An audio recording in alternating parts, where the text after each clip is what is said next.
happen, because ultimately ideas are there, but these ideas have got to be implemented, and the ideas are worthless if you can't implement them. And therefore, what is required is the collaboration and cooperation of all the stakeholders, because believe me, this is going to be a platform which is going to benefit everybody. This is not going to be a platform which is benefiting one section and not benefiting another. And ultimately, people are at the center of this platform. So basically, we are creating a framework where a person will be able to see all his medical records, longitudinal medical history he can build on the basis of the records. And these records are not being accumulated at one place. They will be federated architecture, which means they will be there in the hospitals in which they are created. So this is the broad, philosophy and architecture. And I can tell you that this is a robust architecture which has been proven in a number of digital public goods which our country has created. And I'm sure this will also, transform the delivery of health services in our country. But, and this is a big but, that if we are able to make it happen, if everybody is able to come on the same page, it is not that, for example, hospital A can say, oh, I will create digital records, but I will not share the digital records. But look, this is not your records. These are records of patient. And patient is the master of these records. And therefore, you have an obligation to share these records with the patient. And it is the patient who will decide whom he wants to share, who he or she wants to share. Therefore, for creating this digital infrastructure, we will need the support of everybody. And I'm sure all the participants who are there in this conference, which is basically Digital Health Summit, and it is going to recognize the people, the persons and innovators in this space who have created wonderful applications. Now, this recognition will actually give a further fillip to this journey of digital health, and I want to compliment IHW for basically making it happen. Thank you once again, friends, and have a very good conference ahead. To achieve this objective, we have two kinds of products and applications available in NIC. So first is basically we develop products. So we have a e-hospital suite, and the second product is Arogya Setu. And e-hospital suite is basically it's a product which has 5 applications. One is e-hospital HMIS, second is ORS online registration system. So it is for the patient. It's a patient portal. It facilitates about taking the appointment from the government hospital like AIDS and NIMS, RML. You can take appointment using ors.gov.in. And third application in this is e-blood bank. It's an internal functioning of take care of internal functioning of the blood banks. And the fourth one is e-collab DDS. It's a remote. It's a remote, say radiology, teleradiology we used to call it, e-collab DDS. And the fifth one is telemedicine. So these 5 applications, they have been clubbed together to make e-hospital suite. And we have implemented these applications from PSC, CSC to medical colleges. So it takes care of all kinds of hospitals. And about more than 700 hospitals are already using these products. So my experience with this is, now let me come to the policy part of it.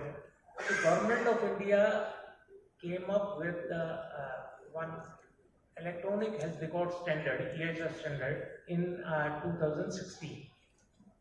And in 2017, there was metadata and data standards for health sector. 2018, there was National Digital Health Blueprint. Out of that, 2019, National Digital Health Mission. Then in 20, ABDM, Ayushman Bharat Digital Health Mission. Now we have a set of APIs which are in the form of ABDM building blocks. So I was part, I'm happy I was part of this national digital. Have been something distant. Now, fast forward to 2022, I think what we need to achieve is the same kind of scene. Only change has to happen, that instead of a normal guy, venture, a technician, a healthcare worker, a trained healthcare worker is helping performing any kind of treatment, including maybe the what which was portrayed in that. And also on the other side, the doctor may not be in the same city. The doctor may be sitting maybe 500 kilometers away in a multi-specialty hospital, and guiding that treatment at a remote place. That is what I think we need to achieve when it comes to digital healthcare. And that's the way I look at it from a very layman point of view. So let me begin with the lady in the panel. So Swati ji, I was seeing the wonderful AV of your Optum, which is your United Health Group company, and it's the message is that we need to kind of understand, sensitize, and with each and every one, and try to kind of bring care, relief, and support to everyone. Health is very human, and digital and technology is like very sci-fi thing. How do you see that both of them amalgamating in India and trying to achieve what we are trying to achieve is to deliver the care to everyone, everywhere, and anytime it is needed? Yeah, thank you. Thank you, Kamalji, and thank you IHW for actually giving me the opportunity to share my views and Optum's views. And of course, I'm here to learn from the panel and from the audience. This is a very pertinent subject. And this is a subject that touches everyone individually across industry, whether they are in business, not yet working, or anything. So, this couldn't have come in a more opportune time. But coming to your question, right? So, healthcare, you're right, is very humane. It is about the experience that a patient goes through. It's the experience that the clinician has, so that he or she can actually give better value to the patient. So the entire healthcare ecosystem is something that needs to be very resilient, interoperable. That means access to all, in addition to, of course, being interoperable. The first stage of that transition is to require the proof that you are who you claim to be. Now that's a very important consideration that we have. We have a very easy way of payment because of the UPI. Now I can remotely pay money to anybody using just, without any commission or other kinds of charges. So it's free, it's Google, it is available on every smartphone in the country. Similarly, we have made products on top of Aadhaar. We have made electronic KYC, we have made consent artifact, we have made digital locker, we have authentication as a service. So I think these are some of the horizontal products or horizontal, digital public goods which India has created, which can be leveraged by any application developer who is developing applications. So that is the broad concept. In fact, Aadhaar also was developed as a digital public infrastructure, and people made applications on top of it. Telecom companies made applications to provide SIMs to the customers to do their electronic KYC. Banks made an application to basically do the KYC and open accounts sitting at your home. And we had JAB Unity, Janadan Aadhaar and Mobile, which actually ensured accelerated, financial inclusion of the people of our country. So I think that part is already, that story is done, and it is actually flourishing. It's a very vibrant ecosystem which we have created of these horizontal public goods. Now what we are building, especially in the health sector, is essentially the same framework. Now what is that framework? The framework is UHI, Unified Health Interface, which is actually similar to UPI in a way that it is interoperable. And interoperability in true sense means that if I have a teleconsultation application A and my doctor has teleconsultation application B, then I should be able to talk to the doctor without the fact that I have to be on the same application. So this is the true meaning of interoperability, and this opens up market.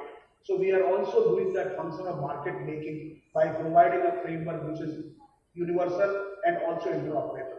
And that I will give you an example of COVID. Now COVID is a platform But COVID is now connected to 150, users to the applications. Why? Because we have provided open API. So now today, ATM is connected to it, Make My Trip is connected to it, health applications are connected to it. Similarly, UHI will actually provide a plug-in infrastructure where all kinds of applications can plug in. Health management information systems can plug in, the personal health applications can plug in, the devices can plug in, the fit. Today, government has created wonderful highways for digital health ecosystem to be enabled. Right, so we have the Ayushman Bharat health accounts. We have close to 23 crore health accounts which have been opened till date. Right, so that is an enabling law.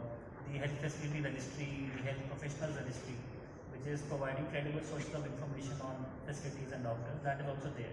But if you look at, the highway is there, but the roads are missing right now, right? So if you look at the construct of Indian healthcare market, and you look at the number of healthcare facilities in the country, there are only a handful of large corporate hospital chains and private sector hospitals which are on to the journey, right? And Sunilji mentioned about 700 private public sector hospitals are using technology today.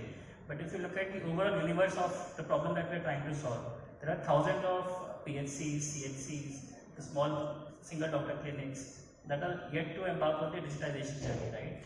If you look at what we need to do, we need to make sure that these people are also able to come on board. Now, this requires a bit of policy change, additional funding, as well as innovation from startups and technology players. So I would like to maybe look at two separate problems that we are trying to solve, right? If you look at any small setup, any small hospital or a clinic, they don't have the wherewithal to procure technology, right? It requires huge capex investments. They would need to buy a server, maybe set up a server room, etc. They need to buy software, and they need trained manpower. Now today, if you look at the solutions available in the market, these are very expensive solutions, requires a lot of capex investments, and I don't think any small clinic can afford to deploy these kind of solutions today. So to solve that, what we need is a SaaS-based offering, which is as simple as buying a Netflix plan, right? If my nearby clinic can buy a subscription and get onto the digitization journey, start getting a referral business, right? Ultimately, what they bother about is how this technology is actually impacting their business. So if they, let's say, get this subscription and they get more business coming in from the market, any clinic or any PHC or any small facility would be very willing to invest into technology. The second problem which I generally see is there is a lot of resistance from the doctors also when it comes to technology, right? They are not very willing to generate EHR, EMR when it comes to any large hospital. So we have to simplify technology, right? I think one of the challenges that we have seen is most of the solutions today, they are not mobile friendly, right? But if you look at the mobile penetration in the country, it is far more than the internet penetration. If we can enable solutions and make them mobile friendly, make it simple for the doctors to at least quickly do an entry, right? Because they are treating hundreds of patients today. So for generating that data, if you don't enable mobility, I think we will not get